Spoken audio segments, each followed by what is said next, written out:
Après leur match nul 0-0 à Sedan vendredi dernier, les Angevins ont repris l'entraînement lundi comme à leur habitude. Absent en fin de semaine dernière et forfait pour le déplacement dans les Ardennes, David Leray et Vinicius ont fait leur retour au sein du groupe.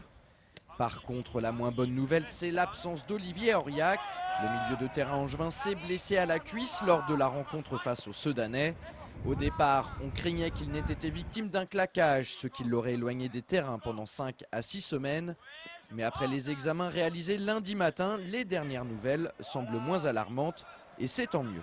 Les premiers examens, que ce soit échographie et IRM, n'ont pas révélé d'image franche d'une déchirure ou d'un claquage.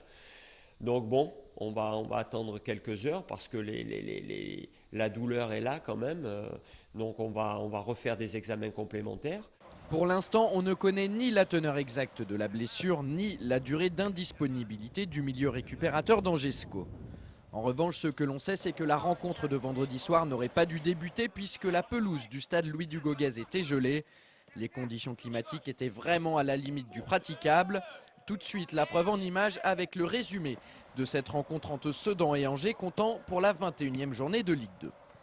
Dans ce match, aucune des deux équipes n'est réellement parvenue à déployer son jeu, la faute à un terrain en mauvais état. Conséquence, pas grand-chose à se mettre sous la dent en termes d'action de but. D'un côté comme de l'autre, personne ne parvient à faire la différence.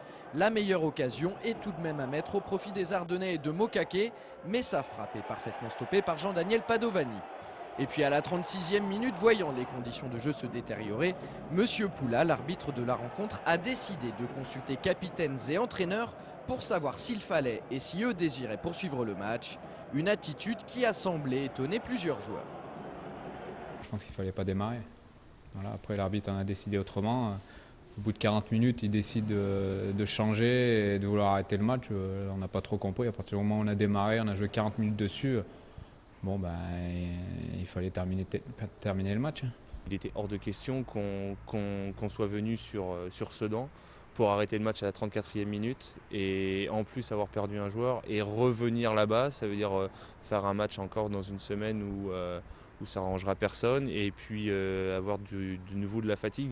Jean-Louis Garcia et Landry Chauvin, le coach sedanais, étant d'accord pour continuer la partie, la seconde période a bien eu lieu. Mais là aussi, il ne s'est pas passé grand-chose. On retiendra simplement cette frappe ardennaise, captée sans problème par le portier du SCO. On note également que les Angevins n'ont pas manqué de réussite puisque Paul Bess a placé une tête sur la barre transversale de Pado. Au final, Angers ramène un bon point des Ardennes et continue sa série d'invincibilité. Ça fait maintenant 13 matchs que les Angevins n'ont plus perdu en championnat.